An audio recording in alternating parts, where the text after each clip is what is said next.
Hi friends, இன்றைக்கி தேங்காய் வச்சு ஒரு சுவையான பால்கோவா எப்படி செய்யலாங்கிறத பார்க்கலாம். வாங்க வீடியோக்குள்ளே போகலாம்.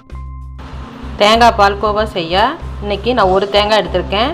அதிலோட மேல் தோலெல்லாம் எடுத்துட்டேன். பாருங்கள், இந்த மாதிரி மேல் தோலெலாம் எடுத்துட்டேன். இப்போ அதை நம்ம அரைச்சிக்கலாம்.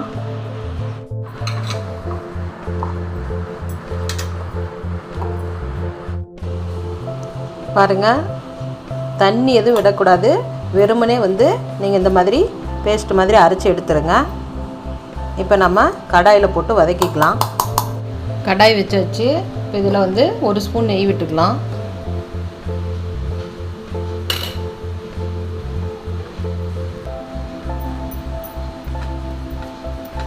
இப்போ இதில் நம்ம அரைச்சி வச்ச தேங்காயை சேர்த்துக்கலாம்.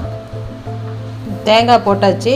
இந்த தேங்காயில் இருக்கிற ஈரப்பதம் போகிற வரைக்கும் ஒரு 5 நிமிஷம் நல்லா வதக்கிக்கலாம்.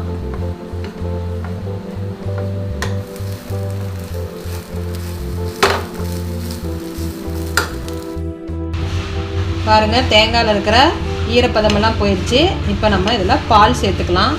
நான் 1 டம்ளர் பால் சேர்த்துக்கிறேன்.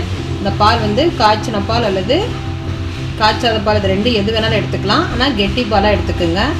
1 டம்ளர் பால் சேர்த்துக்கலாம். இப்போ இந்த பால் இந்த பால்லையே தேங்காய் நல்லா வெந்து வர வரைக்கும், இந்த பாலெல்லாம் சுண்டி வர வரைக்கும் நம்ம நல்லா கலந்துக்கிட்டுட்டே இருக்கலாம்.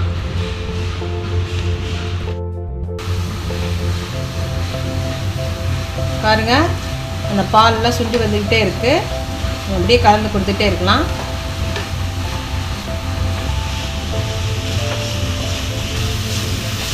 பாருங்கள், பாலெல்லாம் சுண்டி வந்துருச்சு. இப்போ நம்ம சர்க்கரை சேர்த்துக்கலாம். சர்க்கரை பாருங்கள், ஒரு 1/2 கப் சேர்த்துக்கலாம்.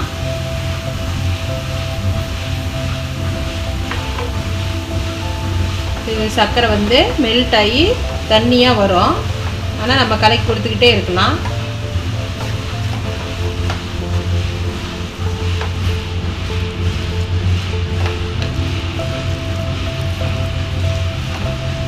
பாருங்கள், சுகர் எல்லாம் நம்ம தேங்காயோட மிக்ஸ் ஆகிடுச்சு.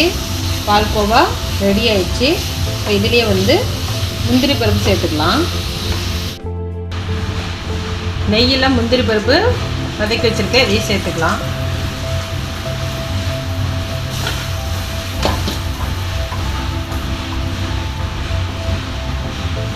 அவ்வளோதான், பால்கோவா ரெடி ஆயிடுச்சு.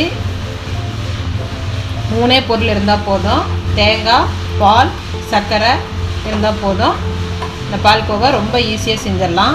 நல்லா டேஸ்ட்டாக இருக்கும். இதே மாதிரி நீங்களும் வீட்டில் ட்ரை பண்ணுங்கள். எப்படி இருக்குன்னு கமெண்ட்டில் சொல்லுங்கள்.